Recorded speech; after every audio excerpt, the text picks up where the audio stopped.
এই রাত ৯টার সময় আমরা বাসা থেকে কোথায় বের হলাম সেটাই দেখতে হলে পুরো ভিডিওটা দেখতে হবে।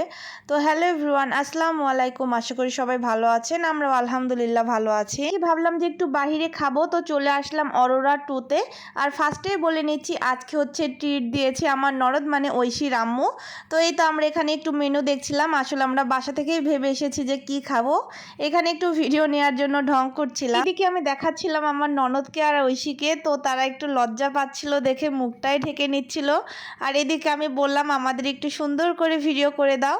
আর এখানে একটু হাত ধরে ভিডিও করতে যেয়ে দেখছি দুজনার আংটি একরকম হয়ে গেছে, তো এটা নিয়ে একটু হাসাহাসি করছিলাম। এইদিকে আমরা খাবার অর্ডার করে বসে আছি, তো বসে থেকে কি করব সেজন্য একটু আমরা ভিডিও করছিলাম, পিকচার উঠাচ্ছিলাম। তো তারপরে দেখলাম যে না, আমাদের খাবার এসেছে, আমরা টেবিলের কাছে যাই। তো এসে আমরা খেতে লেগে গিয়েছি। তো এখানে একটু আমি ঐশীর ভিডিও নিচ্ছিলাম। আর আজকে আমরা 4 জন এসেছি, তার মধ্যে এটা হচ্ছে আমার আরেকটা ননদের মেয়ে, সবাই মাশাল্লাহ বলে দিবেন।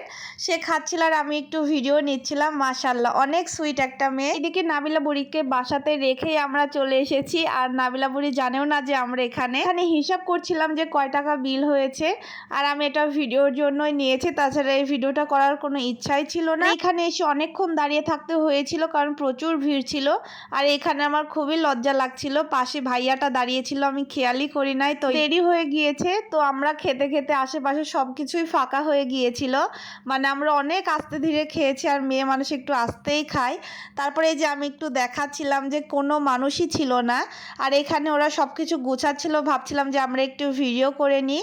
তো এখানে আমি বললাম আমার সুন্দর করে একটু ভিডিও করে দাও, কিন্তু আমি এত বেশি কথা বলি যে আমার ভিডিওই ভালো আসছিল। এদিকে ভিডিও করার সময় আমার যত কথা মাথায় আসে, মানে না বললেও আমার পেটের ভাত হজম হয় না, এরকম একটা বিষয়।